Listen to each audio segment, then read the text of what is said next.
It's a little bit after 7 a.m. here in my hotel room in Rembau. I think that's the name of the town. And yeah, I've been keeping a close eye on the weather since I left from Port Dickson. The sun just beat down. I mean, it was like a Death Star trying to kill you. It felt offensive. It felt like the sun was angry with me and was just trying to set me on fire. The sun was that hot.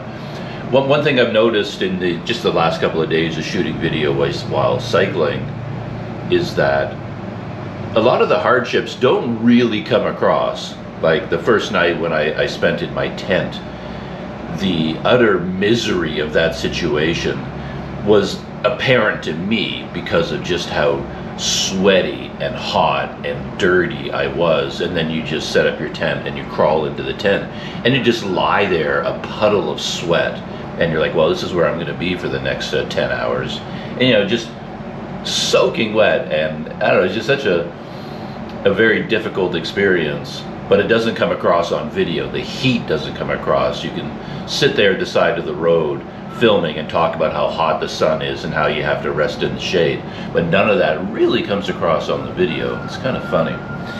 But yeah, I'm still here in this eclectic hotel in yeah, I don't know how to say the name of the town really, Rembau, something like that. But yeah, I'm all kind of settled in, but scattered gear all over the place. I just plugged in my kettle to make some coffee. I'm still in the middle of cleaning up my tent and all my other gear, and there's there's Planet Doug Studio over there. Yeah, there's no like comforters or anything like that, so I broke out my sleeping bag, using my sleeping bag on this tent. But anyway, what I started filming because I heard this noise outside. I'm not hearing it right now, but let's take a look. Yeah, windstorm. Yikes. So yeah, I was thinking about the weather. The sun and the rain is mainly what I've been thinking about. How hot is the sun going to be, or how much is it going to be raining? And then from my bed, all I heard was the sound of whistling wind. So it's actually yesterday, I spent the day here in Rembau yesterday, and it was windy all day. It was like a huge windstorm moved in. So that's, hear that whistling? I guess it's coming through here, this huge sign or something. The wind is whistling. I've been listening to that all night long. But look at that. It's so windy. It's crazy.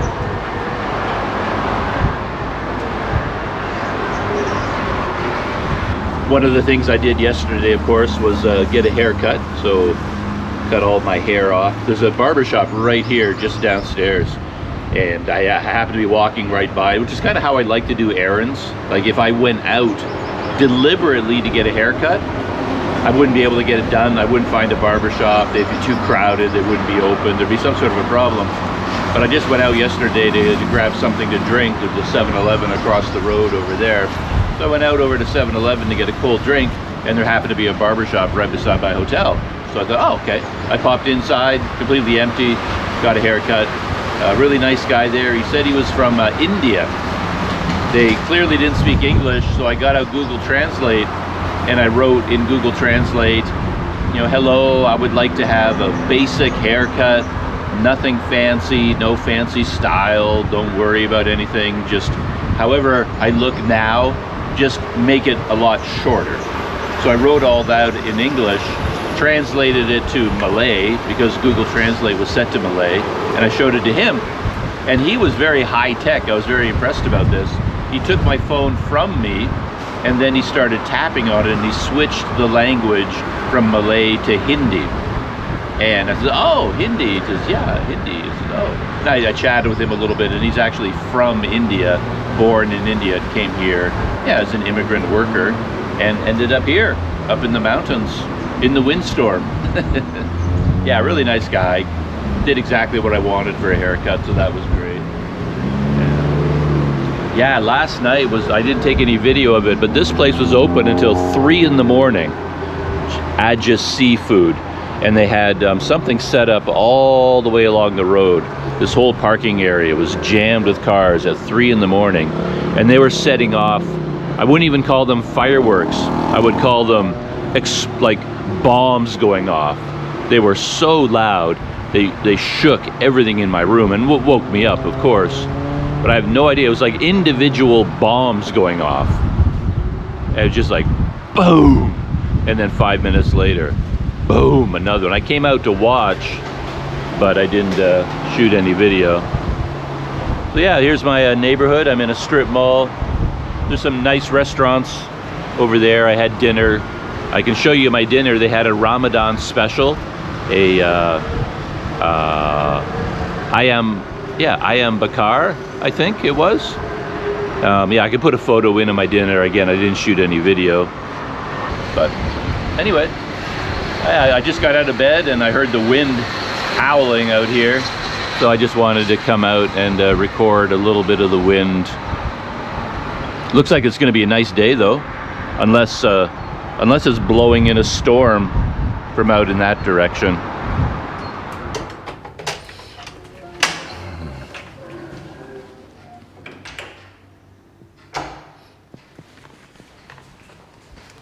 Just need to get some water.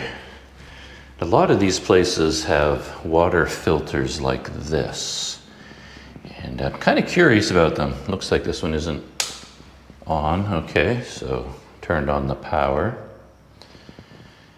and it's got hot and cold, but neither seems to work. So you don't get hot water, you don't get cold water. But these units, they get water directly from the city water supply, right? And then it goes through this series of filters before it goes in here. And you have to assume that these filters are being maintained and replaced and cleaned, but you don't really know. It doesn't, you know, how can you tell from the outside? I mean, I can't. But anyway, water comes out. And because it comes out of a unit that kind of filters, I drink it. And I'm still alive to tell the tale. In most of the hotels that I've stayed in Malaysia, I always have the feeling that I'm completely alone. Like, you know, these are the stairs going up, and I haven't heard a single person going up or down, opening or closing a door. And it always feels that way. So maybe people show up late at night or leave early in the morning, like so early and so late that I never even spot them. I have no idea. But quite often you'll try to book a room at one of these places online and it will say, you know, fully booked. There's no rooms available. So they seem to be sold out every single night. And yet I never ever see another person staying in one of these low budget hotels. They just seem completely empty. Yeah, I spotted this place on Google Maps, and then I went looking for it yesterday, but it was later in the evening. I went out for dinner at a different restaurant that's across the road. But when I came back, this place seemed to be open. There's nobody here right now. But yeah, look at that. Burger single smash. Burger smash. The Mokapot burger and coffee. And yeah, like I said, it's the Rembau Youth Center. Hello. Hello, sir. How are you? I'm good. How are you, sir? I'm okay. Where are you from, sir? From Canada. From Canada. Oh, you the menu here. Holiday here? Holiday? Yeah, just a holiday, vacation. So check that out. They have quite a detailed menu. So this is their classic burger single smash. I got one of those, and I got one of the fried chicken burgers, one of each, and a lemon iced tea, and touch and go. So exciting. Yeah, it's a very cool place. Like I said, it seems to be connected with a youth center of some kind, but I don't really know how all that works. I noticed on Google Maps, like it said, Rembau Youth Center. Yeah, I really like about people come here to drink and how to say, people play game online. Yeah. Okay. We also have pool, PS5 to play. And then, but the burger place is connected to the Yeah, youth it's center. When did you start doing this? 3 years. About 3 years, so a long time. Okay, that's cool. Do you get a lot of customers from the hotel, like me? Yeah. Foreigners come here all the time? Yeah. Yeah, cool. All right. Maybe sorry. Mm. This one already fit. Okay. And we can do this if you want. It's the golden thigh burger, Yeah. chicken thigh, 100. Sure, I can try that one. Alright. So it's 3 more ringgit. 2 more. 2 more. Sorry, sir. That's okay.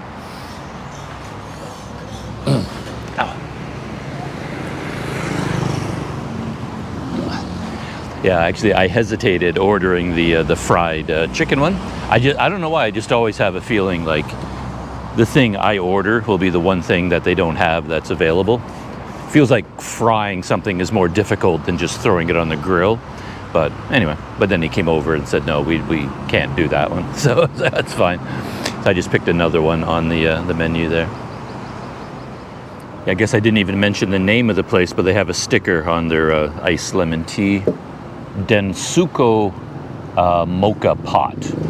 Right there, Densuko Mokapot.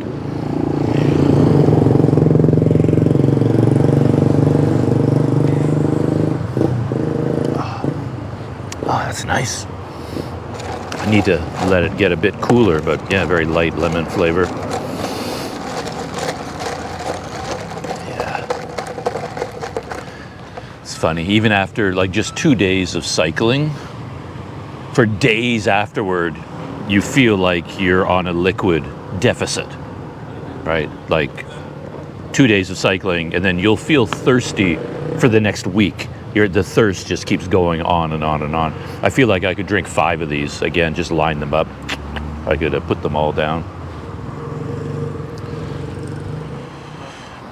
The burgers have arrived. When I was in Kuala Lumpur and when I was in Port Dickson, I had a lot of burgers from these stalls, you know, kind of like Ramly Burger, Otai Burger stalls.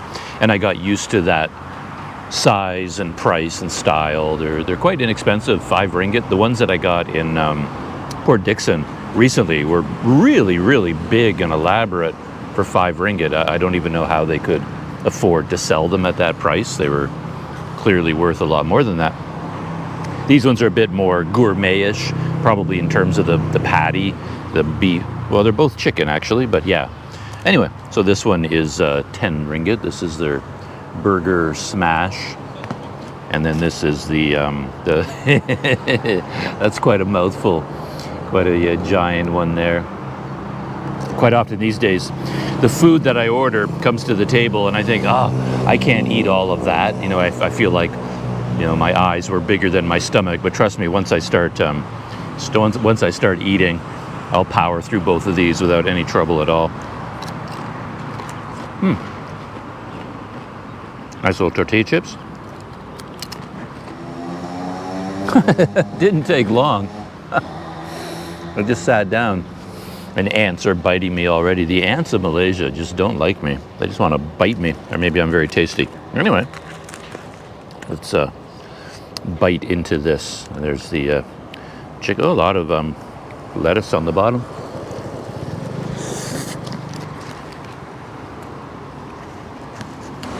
Nice sauce. Kind of like Italian dressing, French dressing, something along those lines.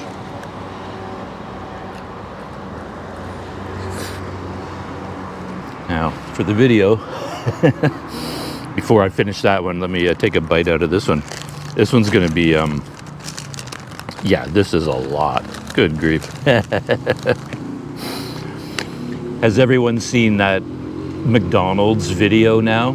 I find that hilarious. I guess the CEO of McDonald's, he actually posted a lot of videos, like a lot of advertisements, where he is on like social media and just he tries out his own food from McDonald's.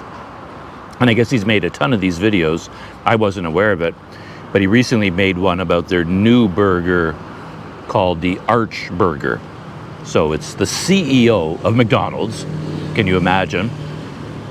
And he's shooting like a social media video that looks like an Instagram video or a Facebook video, a YouTube short.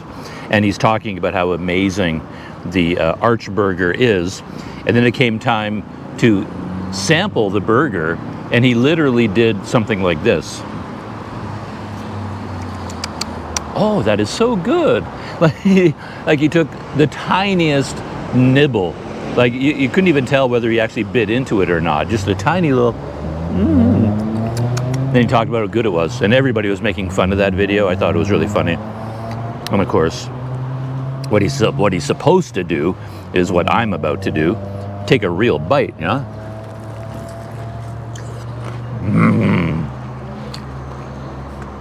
Wow,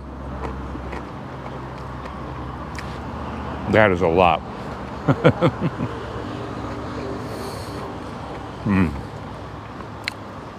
Who knew I could do a better job than the CEO of McDonald's? Bite number 2.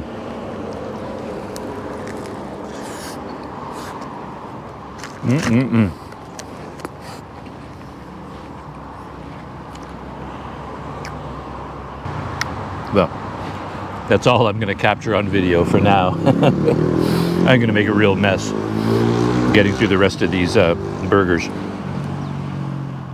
I switched over to my Olympus camera down at the end of the bed just for fun. I have it in my bag, so I might as well use it. I was going to just take the GoPro. I had the GoPro outside shooting the wind, and I thought I could just prop it up on the mattress. But hey, I've got the Olympus, might as well use it.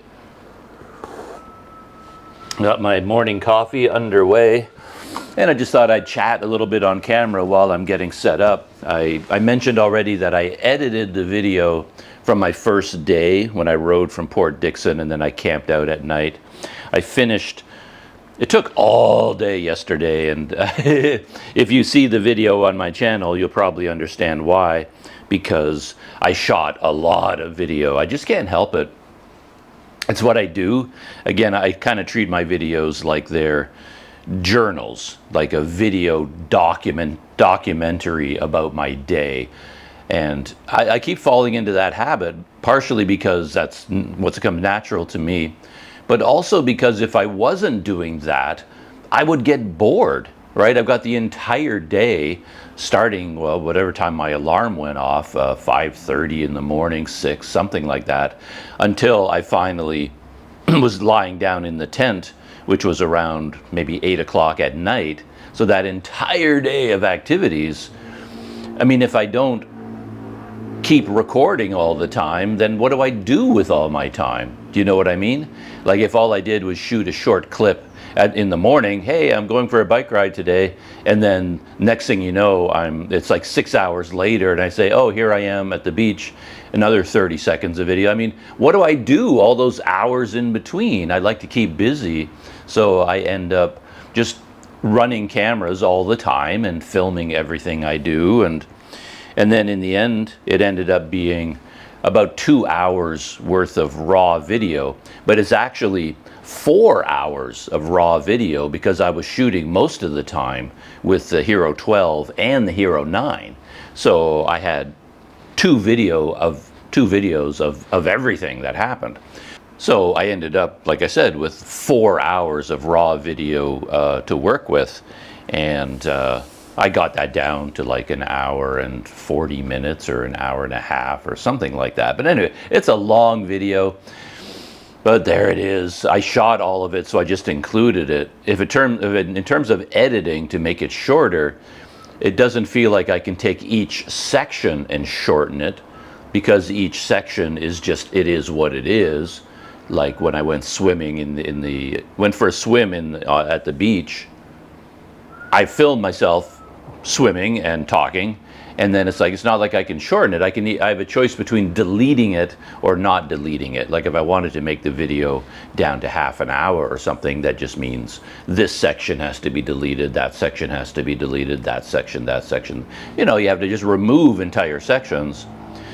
So what I did instead was I just included everything, And then I put in chapter titles, not a whole lot of them, but a few chapter titles, and the viewer can decide whether they want to skip or not, right? Anyway, so yeah, it was a lot of video, and I've got my laptop here. I'm just going to be powering up my laptop because I have to upload that video. And what happens with running two cameras, like the Hero 12 and the Hero 9, on the editing program, I load both videos into the timeline, and then I switch back and forth between the two video tracks. And that ends up, like when you export the video, it takes twice as long. You're only saving video from one of the video tracks, but it's actually processing both of them. So in fact, it takes a long time to export, longer than normal. And then the video itself ended up being about 50 gigabytes in size. So 50 gigabytes I now have to upload. I could have left my laptop running all night long and just uploaded during the night, but I find when I do that, I don't sleep as well because I'm thinking about the laptop and I'm always checking on it. How's the upload going? I never go into a really deep sleep, so I just shut down. I figure I'll upload today. I have to resume upload. The great thing about uploading from a laptop, if you start the uploading to YouTube on a laptop and then you shut down the laptop, YouTube remembers where you are. And then when you reload YouTube, it gives you the option to resume upload, and then you just basically find the same video that you are uploading. It's 51.2 gigabytes. It's a big file. And now I can resume uploading. I don't lose anything. That's the main disadvantage of editing with a smartphone. It would be nice just to have very simple videos and edit on a smartphone and nothing else, because, you know, compare the the size and the weight, right? So today, after I finished telling you my brief stories, I'm going to dive into editing the second video, which will be a much shorter one. I didn't do, the very first day was a very complicated day because I checked out of my hotel in Port Dickson. I had to organize all of my gear. I thought I was organized, but then by the time it came down to actually packing up and hitting the road, there were still a number of things I had to do. And then while I was riding, I stopped constantly to adjust my camera mounting positions, because you have to double check all the time. Is the audio being recorded? What does the video look like? And I wanted to use the 2-camera system. And I had so much trouble during the day with my smartphone running out of power and then overheating and shut down. I had to deal with that. It was just a very long, difficult, but very interesting day at the same time. And then when I woke up in the campsite, I had a choice between cycling a long distance or cycling a shorter distance. And it was pretty obvious to me I was going to cycle a short distance, because one thing I've learned in my life, I don't know many things. Total dummy. This is like, you think there's a brain in there, but half the time I think it's just empty space. My one brain cell is doing a lot of heavy lifting. I get a lot done with the one brain cell that I have, but still not very intelligent. But one thing I have learned over the years is that if you are going to be cycling, you have to ease into it. I kind of broke my own rule the first day. I talked about it in the video that my rule of thumb is day one, all you need to do on the first day is change hotels. That is a victory.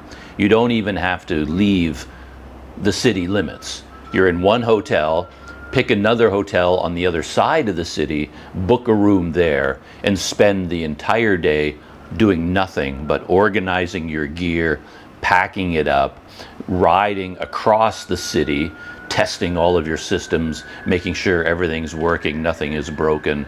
Arrive at the new hotel, maybe you rode 5 kilometers at the most, and then when you get to the new hotel, unpack, go into the room and unpack and get organized. That's all you should do on day number 1, nothing else. And I've seen cyclists my entire life fail because they didn't do that. A very famous example for me is Paddy Doyle, the very popular YouTuber from Thailand. He decided to go on a bicycle tour the entire north to south distance of Thailand. And he made a huge deal out of it, talking about it, organizing it, planning it. Everybody's all excited about his huge journey by bicycle. He even met up with that British couple, do the van life thing, their van Trudy. I can never remember the name of their channel, but he met up with them. They were driving their van to the north of Thailand. He put his bike in the van, hitched a ride with them, and they drove him all the way to the most northern point of Thailand. And then amidst much fanfare, he set off on his bicycle journey. But on the very first day, he decided to ride over 100 kilometers on day one. And reading between the lines, that was very difficult. He was pretty miserable doing it. I'm amazed he did it at all. I couldn't do it. Like, out of nowhere, I couldn't just suddenly ride 100 kilometers in one day. I just couldn't do it. Maybe I carry too much weight. I'm also older. Maybe I don't have the leg power anymore. I know I couldn't do it. But he set off to ride 100+ kilometers every day, like right out of the gate. And he was on a major highway system. He didn't go off onto the smaller countryside roads. And not surprisingly, after a week, I don't know, after 3 days of cycling, 4 days maybe, he quit. And yeah, that happens to a lot of people, because the very first day they think they're going to ride 100 kilometers, and then day 2, 100 kilometers, etc. And you're just, unless you are a super athlete and you're dedicated to the world of cycling and you've planned to have a very lightweight, fast bike that doesn't take a lot of effort to move, unless you're that kind of cyclist, you're just not going to do it. So a more reasonable approach is, as I said, the one thing that I've learned in my life is day one, all you should do is change hotels, like just ride from one hotel to another hotel. I've done that my entire life, almost every trip I've ever gone on, just to make sure. Yeah, and then day 2, leaving from your second hotel, well, just ride 15 kilometers on your next, just enjoy the day. Take your time organizing your gear, loading up your bike, go out exploring, hang out, have a good time, ride 15 kilometers, and then you're done for the day. Day 3, 30 kilometers or 20 kilometers. See what I mean? Just go up by 5 kilometers per day.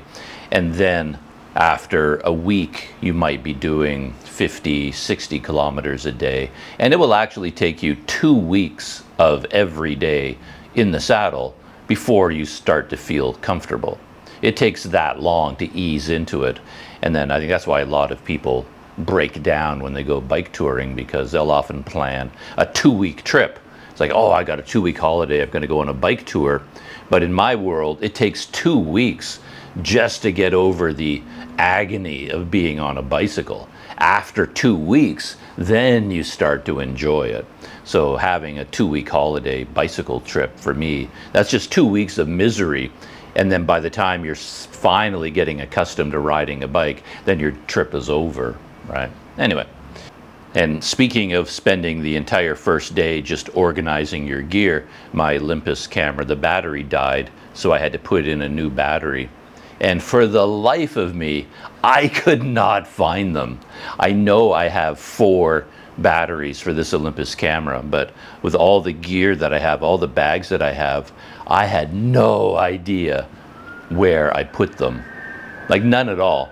So I just had like a 45-minute break right now where I went over all of my gear, bag by bag by bag, and reorganizing everything.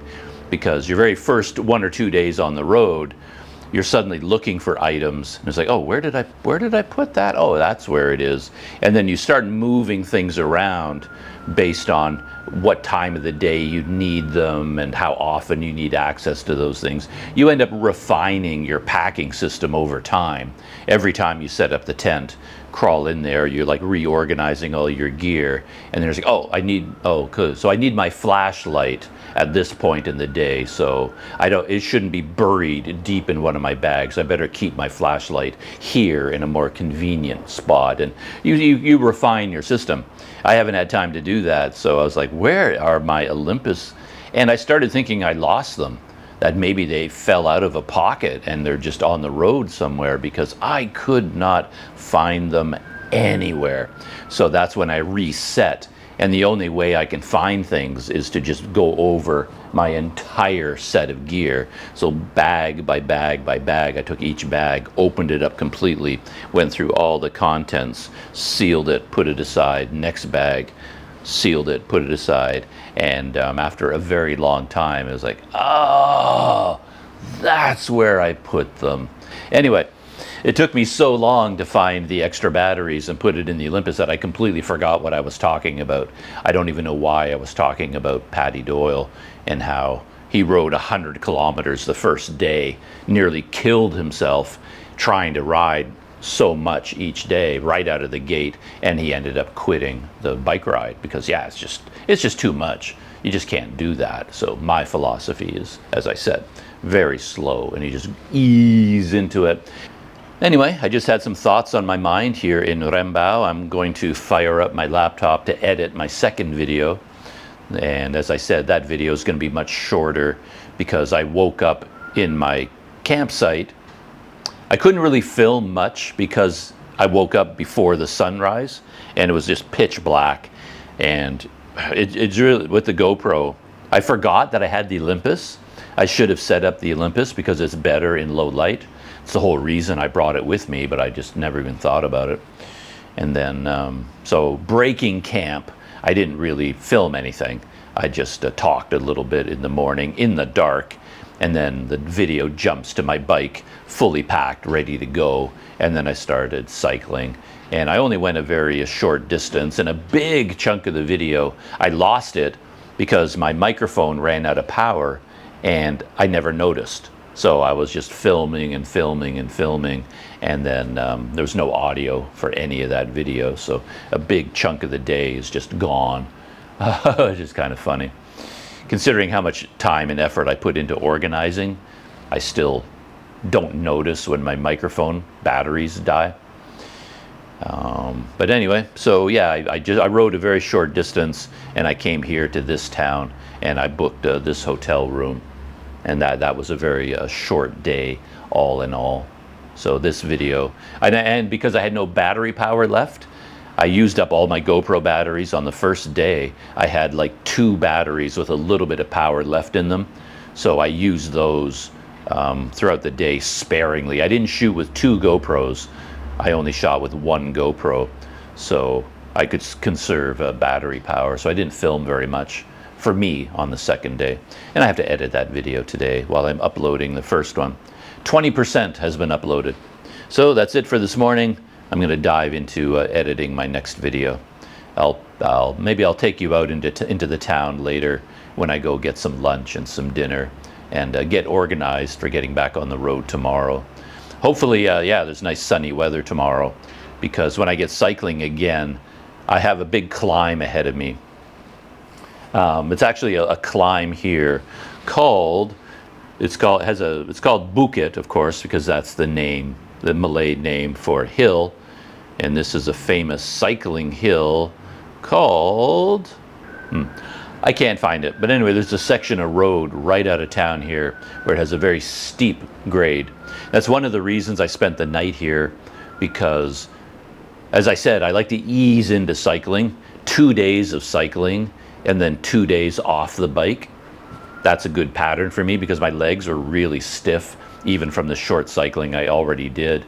And if I went cycling on a 3rd day, you can blow out your knees, you can hurt your ankles, you can, ease into it is what I do. So tomorrow when I cycle again, I think I'll only be cycling about 30 kilometers. It's a really interesting looking town north of here called Kuala Pila. I almost wish I was there already, but it's only 35 kilometers away, but it's a big, steep climb to start with. So tomorrow I'm going to be riding to Kuala Pila, and it's only 35 kilometers away. But it looks like they have a nice selection of low-budget hotels. I may even stay there a couple of nights just to take advantage of the cheap hotels. We'll find out. All right, yeah, got to stop babbling, dive into video editing.